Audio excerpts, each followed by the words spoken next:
अस्सलाम वालेकुम। जिन्होंने अभी तक मेरे चैनल को सब्सक्राइब नहीं किया प्लीज़ चैनल को सब्सक्राइब कर दें और बेल आइकन का बटन भी प्रेस कर दें ताकि मेरी हर आने वाली वीडियो आप लोगों तक बआसानी पहुंच सके और हम अहादीस के सिलसिले को जारी रख सकें। आज मैं सही बुखारी की किताब के चौथे बाब किताब वज़ू के बयान से हदीस नंबर 218 लेकर हाजिर हूँ। चले आए इसे मिलकर सुनते हैं। हमसे मोहम्मद बिन अल-मुस्ना ने बयान किया, उन्होंने कहा हमसे मोहम्मद बिन हाजिम ने बयान किया, उन्होंने कहा हमसे आमश ने मुजाहिद के वास्ते से रवायत किया, वो ताउस से, वो अब्दुल्ला बिन अब्बास रज़ियल्लाहु तआला अन्हुमा से रवायत करते हैं कि एक मरतबा रसूलुल्लाह सल्लल्लाहु अलैहि वसल्लम दो कब्रों पर गुजरे तो आप सल्लल्लाहु अलैहि वसल्लम ने फरमाया कि इन दो कब्र वालों को अजाब दिया जा रहा है और किसी बड़े गुनाह पर नहीं। एक तो इनमें से पेशाब से एहतियात नहीं करता था और दूसरा चुगलखोरी किया करता था।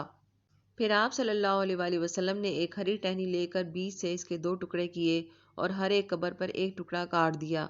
लोगों ने पूछा कि या रसूलल्लाह, आप सल्लल्लाहु अलैहि वसल्लम ने ऐसा क्यों किया?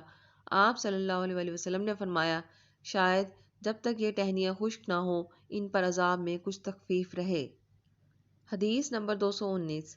हमसे मूसा बिन इस्माइल ने बयान किया, कहा हमसे हमाम ने, कहा हमसे इसहाक ने अनस बिन मालिक के वास्ते से नकल किया कि रसूलुल्लाह सल्लल्लाहु अलैहि वसल्लम ने एक देहाती को मस्जिद में पेशाब करते हुए देखा तो लोगों से आप सल्लल्लाहु अलैहि वसल्लम ने फरमाया, इसे छोड़ दो।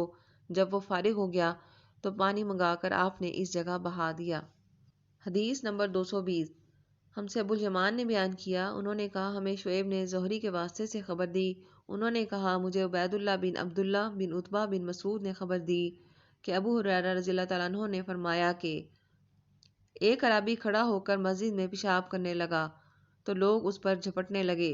ये देखकर रसूलुल्लाह सल्लल्लाहु अलैहि वसल्लम ने लोगों से फरमाया कि इसे छोड़ दो और इसके पेशाब पर पानी का भरा हुआ डोल या कुछ कम भरा हुआ डोल बहा दो, क्योंकि तुम नरमी के लिए भेजे गए हो, सख्ती के लिए नहीं। जज़ाकल्लाह।